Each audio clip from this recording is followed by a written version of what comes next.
Welcome to The Explainer, where we break down the facts behind the headlines. Today we are looking at a major federal operation in Minneapolis. Thousands of agents are being deployed, and it's happening amidst rising tensions and some serious questions about accountability. So let's get into what's actually going on. All right, let's just jump right in with a single, really significant number: 3,000. According to federal law enforcement sources, that is the total number of federal agents now set to be on the ground in the Minneapolis-St. Paul area. And to put that number into perspective, we're talking about a massive 50% increase here. The force on the ground was already at 2,000 agents, and now it's surging up to 3,000. Okay, so a 50% jump in personnel, that's a huge deal. So what do we actually know about the specifics of this operation? Let's get into the confirmed details.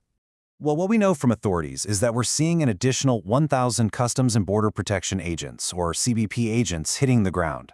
The whole thing is being led by CBP Commander Gregory Bovino, who, has a track record of leading these kinds of federal actions in other big cities. And sources have described these operations as targeted, which includes something they call door knocks. That's pretty much what it sounds like: agents showing up at specific addresses to find and apprehend certain individuals. Now, this is a really key detail. It's about the kind of legal paperwork they're using. You see, agents will be using what are called administrative warrants. And the big difference here is that these are signed by an immigration officer, not a judge. That means they just don't carry the same legal weight as a judicial warrant you might be more familiar with. So this surge, it isn't happening in a vacuum. It's really important to understand the context here. It comes right on the heels of the fatal shooting of a man named Rene Good by an officer from Immigration and Customs Enforcement, ICE, right there in Minneapolis. And right away, you can see the conflict at the heart of this. You have two completely different stories about what happened in that shooting. On one hand, the White House is defending the officer, saying he feared for his life. But on the other hand, leaders in Minneapolis are calling the shooting completely unjustified, and they argue that the individual didn't pose any risk. And because of that, you're seeing these local demands for more involvement in the federal investigation. And it's exactly this disagreement, this tension on the ground, that's making this massive federal presence a source of serious concern for some former law enforcement officials. They're worried about things escalating even further. Take John, for example. He's the former acting director of ICE. He put it really bluntly, saying, and I'm quoting here, "I think it has a real risk of inflaming the situation. We really need to de-escalate things in Minneapolis right now." A pretty clear warning.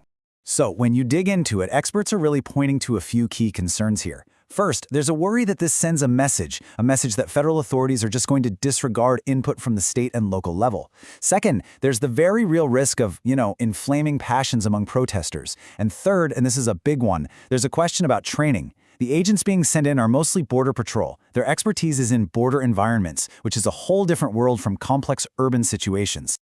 Okay, so while all of this is unfolding on the ground in Minneapolis, it's also happening alongside a much broader national debate. A debate about accountability and transparency, especially when it comes to the Department of Homeland Security, or DHS. And a really key piece of this puzzle came out just last week. DHS suddenly changed its policy on how lawmakers can access federal facilities to conduct oversight. So here's how it used to work. Members of Congress could basically show up unannounced to ICE facilities to see what was going on. The new policy, though, it puts a stop to that. Now they have to give at least 1 week's notice. The department says the reason for the change is because of staffing difficulties. But that same former ICE director we heard from earlier, John, he really pushes back on that explanation. He says, look, while those visits can be inconvenient, the fact that they're unannounced is the entire point. It's how a lawmaker can drop in and see exactly what's really happening inside a facility without giving anyone time to prepare. And critics are pointing out that this policy change doesn't seem to be an isolated incident. They see it as part of a larger pattern. Reports are showing that other oversight tools have also been either restricted or had their funding cut back. We're talking about things like the Internal Detention Ombudsman, the Office for Civil Rights and Civil Liberties, and even the work of the Inspector General's office. So when you put it all together, these restrictions on oversight, combined with official statements being made before investigations are even finished, well, it's contributing to what experts are calling a growing credibility gap at both DHS and ICE. And why does that matter? Well, because when public trust starts to erode, it makes cooperation a lot harder, and it makes de-escalating tense situations on the ground that much more difficult. And all of this really leaves us with one final critical question that hangs over this entire situation. When oversight itself is being questioned, how can public trust possibly be maintained? It's a question that goes way beyond just Minneapolis. It really gets to the heart of the debate about federal law enforcement and accountability across the whole country.